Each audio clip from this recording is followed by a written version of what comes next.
Bonjour à tous et bienvenue dans un grand repas de fête. Aujourd'hui, je vous présente les jacket potatoes. Admirez-moi ce magnifique accent anglais, n'est-ce pas? Donc il s'agit de patates farcies, ça se fait beaucoup en Angleterre. Traditionnellement, c'est de la street food et c'est méga bon.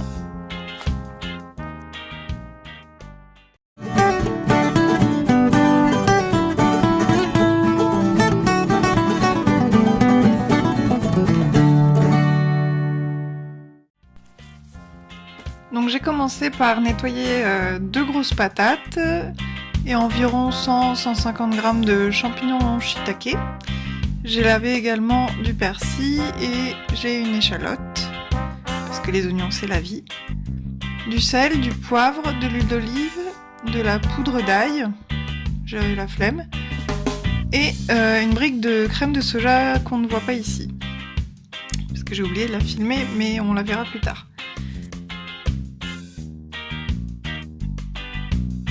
Donc on va commencer par laver les patates.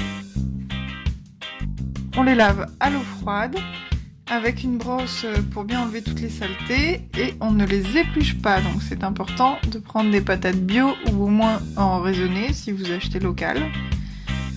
Et donc on va les mettre dans l'eau froide bien sûr, puisque les patates se mettent toujours dans l'eau froide. Et on va porter à ébullition. Donc on va découper nos petits champignons en dés ou en tranches, peu importe, et l'échalote en tranchettes.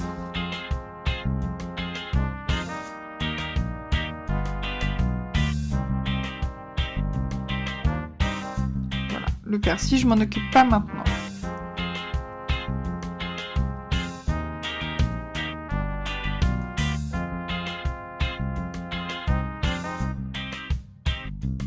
On va donc mettre de l'huile sur une poêle à feu moyen. Vous voyez, moi j'ai mis 6 sur 10.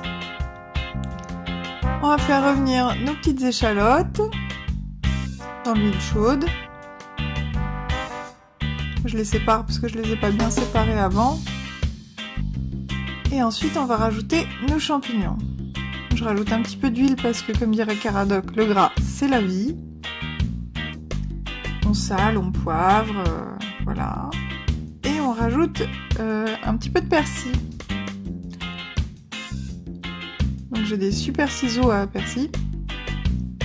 Voilà, donc on fait bien tout revenir. Et quand nos champignons sont bien mous et bien translucides, enfin translucides on s'entend, hein, bah c'est que c'est prêt.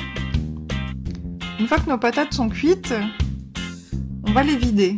Mais alors attention, c'est délicat, parce qu'il va falloir laisser un bord. Donc on va essayer de laisser environ 1 cm de bord. Voilà. Donc on va réserver la chair. Faites attention, c'est délicat. Moi j'ai pété une patate en essayant de faire une autre technique, donc je vous conseille vraiment la technique de la cuillère.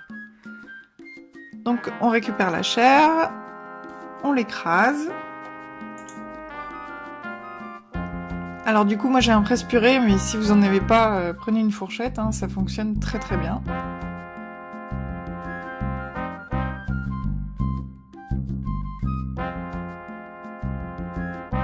Et puis je viens rajouter ma petite préparation champignons, persil et échalote. Alors cette fois-ci il va falloir faire attention parce qu'on va pas écraser, sinon on aura de la purée de champignons, c'est un peu dommage. Et du coup on va prendre la fourchette et on va mélanger, mais pas écraser. Et ensuite, on rajoute l'équivalent d'une demi-brique de crème de soja à peu près.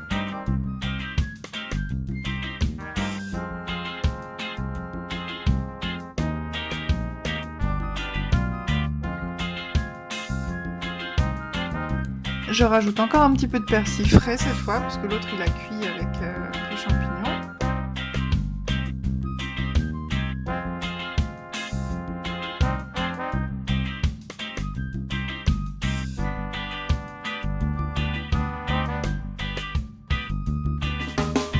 Et maintenant, on va pouvoir remplir nos patates. Donc il va en rester, hein, c'est normal, c'est mathématique. Si on prend la chair qu'on a vidée et qu'on y rajoute des choses, ça peut pas rentrer. Donc il va vous rester de la purée. Ça sera parfait avec une petite salade, un petit médaillon de soja. Tiens, je vais vous mettre la vidéo que j'ai faite sur le sujet. On va rajouter une lichette de crème de soja par-dessus le tout pour que ça gratine bien. Voilà, c'est prêt à aller au four, donc on va prendre une plaque. On va rajouter dans le fond de la plaque un petit peu d'huile qu'on va étaler.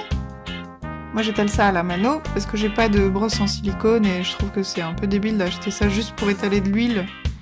Donc je le fais à la main. Je me lave les mains après, c'est pas très grave. Et vous voyez, j'étale un peu d'huile sous les patates. Enfin sur la peau des patates en fait pour pas qu'elles sèchent trop. On va enfourner ça à 180, environ une demi-heure. Et voilà, vous voyez que ça a bien gratiné sur le dessus, là où j'ai mis la crème de soja, c'est juste parfait. Si vous aimez le fromage végétal, vous pouvez en ajouter. Tadam! Nos jacket potatoes sont prêtes! Si vous avez apprécié cette vidéo, n'hésitez pas à lâcher un like, à partager avec vos amis, et à me dire dans les commentaires si vous avez réalisé cette recette et si vous y avez pris du plaisir. Moi je vous dis à très bientôt pour une prochaine vidéo.